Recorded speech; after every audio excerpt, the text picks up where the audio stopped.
वहाँ पाकिस्तान की जो पेविलियन है उसमें उस हद तक डेकोरेशन नहीं थी। जो LCD थी उस पर नो सिग्नल का आ रहा था मुसलसल, कुर्सियाँ बिखरी पड़ी थी। हमारे स्टॉल है वो खाली पड़ा रहता था। जर्मन सेक्रेटरी स्टेट आई, 20-25 मिनट बाद रिसीव किया गया। वो खड़ी रही काफ़ी देर तक। डोइचे TV आया, उनको किसी ने घास नहीं डाली, वो वापस चला गया। मिनिस्टर साहबा बादल होकर वहाँ से वापस आ गई कि जो हमला था उससे सिरे से कोऑपरेशन नहीं कर रहा था। ज़्यादा ऐसे लोगों को ले जाया गया डेलीगेशन में जिनकी ज़रूरत नहीं थी वहाँ पे।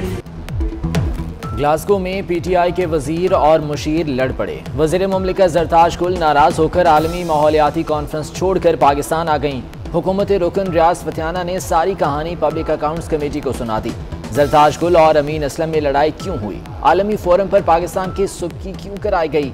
चेयरमैन कमेटी राना तनवीर हुसैन ने तहकीकात का हुक्म दे दिया।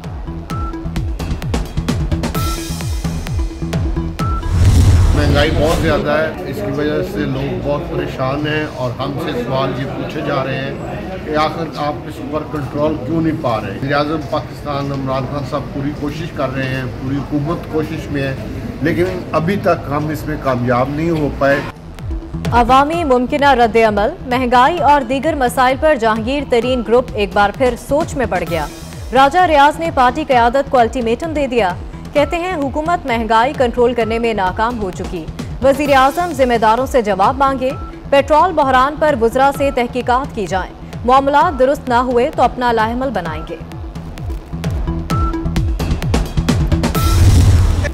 हुकूमत और पेट्रोलियम डीलर्स की लड़ाई में अवाम पिस गए। पेट्रोलियम डीलर्स की कॉल पर मुल्क में जुज़वी हड़ताल, कहीं पेट्रोल पंप्स बंद तो कहीं खुले। मरियम नवाज कहती हैं अवाम तड़प रहे हैं मगर हुकूमत को कोई फर्क नहीं पड़ता। दुआ है कतारों में इमरान खान और वज़रा हों। शहबाज शरीफ ने कहा ये हुकूमत चलती रही तो मुल्क नहीं चलेगा। बिलावल भुट्टो कहते हैं इमरान खान ने हर पाकिस्तानी की जिंदगी अजीरन बना दी।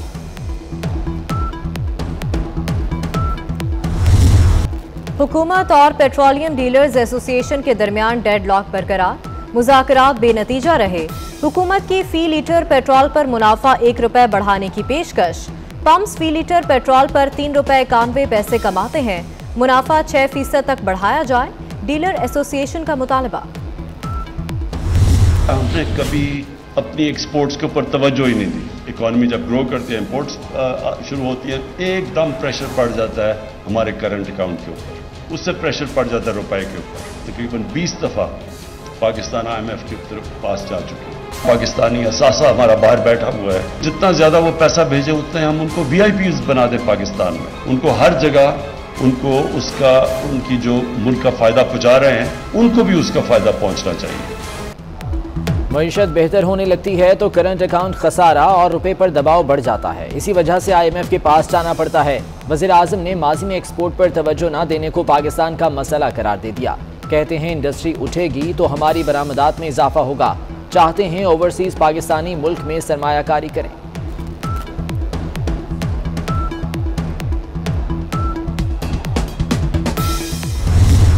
पाकिस्तान को कर्जिस्तान किसने बना दिया है? पाकिस्तान को डेट ट्रैप में किसने धकेल दिया है? आज पाकिस्तान फॉर सेल का स्टिकर पाकिस्तान की मईशत पे लगा हुआ है। जून 2018 में तकरीबन 25 खरब की थी, आज वो 3.25 सालों के बाद 41,500 अरब रुपए पे पहुंच चुकी है।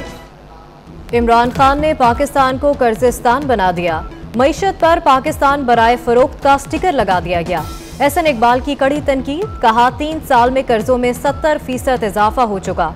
जून 2018 में हर पाकिस्तानी पर 1,44,000 का कर्ज था, आज हर पाकिस्तानी पर 2,35,000 कर्जा है। फिर माजी में कुछ चंद हफ्ते पहले वो चाय की प्याली में तूफान उठा दिया गया कि जी ये रिकवरी कहाँ जाती है। भाई रिकवरी हमें कोई करेंसी नोट्स की शक्ल में नहीं मिलती। कुछ लोग सियासत में अपने आप को नैब की बुनियाद पर जिंदा रखना चाहते हैं और वो नैब की बुनियाद पर जिंदा है। उनकी सुबह नैब से शुरू होती है, उनकी शाम नैब पे ख़त्म होती है। कुछ लोग नैब की बुनियाद पर सियासत में जिंदा रहना चाहते हैं। चाय की प्याली में तूफान लाने वाले नहीं जानते कि तमाम हिसाब रखा हुआ है। चेयरमैन नैब जावेद इकबाल का लाहौर में तकरीब से खिताब, कहा कोई मुकद्दस काय नहीं, जो करेगा वो भरेगा। नैब पर करप्शन का इल्जाम लगाने वाले सबूत दें, कार्रवाई करेंगे। नैब को गालियां देने से केस खत्म नहीं होगा, केस मेरिट पर खत्म होगा।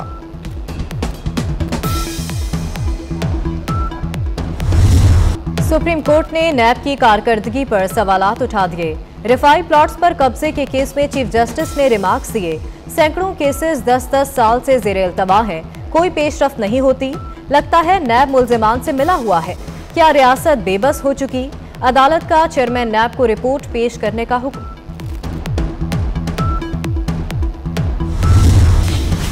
अफसरशाही के तबादलों पर पैदा होने वाला तनाज़ा हल होने लगा। पंजाब ने 6 पुलिस अफसरों को विफाक के हवाले कर दिया। Secretary MPDD Ali Tahir, secretary खजाना इफ्तिखार अली सहो को KP रिपोर्ट करने का हुक्म। कमिश्नर सरगोदा डॉक्टर फराह मसूद और कमिश्नर DG खान सारा असलम भी विफाक के हवाले।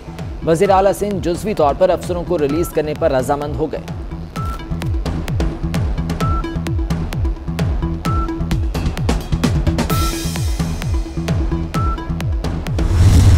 मुख्तलिफ शहरों में गैस का बहरान बरकरार, कहीं गैस गायब तो कहीं प्रेशर में कमी की शिकायत।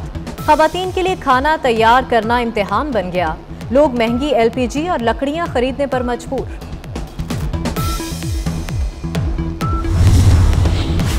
खैबर पख्तूनख्वा में बल्दियाती इंतखाबात जमाती बुनियादों पर क्यों नहीं हो सकते? बाकी तीनों सूबे जमाती बुनियाद पर बल्दियाती इलेक्शन कराते हैं, ऐसा मैकेनिज्म अपनाने में क्या मसला है? सुप्रीम कोर्ट के जस्टिस उमर अता बंदियाल के रिमार्क्स।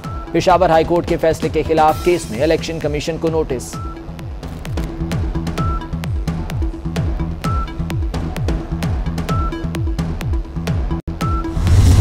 पाकिस्तान का शाहीन 1A बैलिस्टिक मिसाइल का कामयाब तजुर्बा।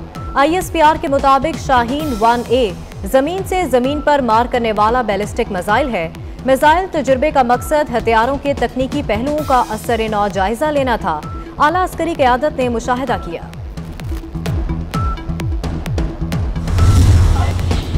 पाकिस्तान और अफगानिस्तान पोलियो के आलमी फैलाव के लिए बददस्तूर खतरा।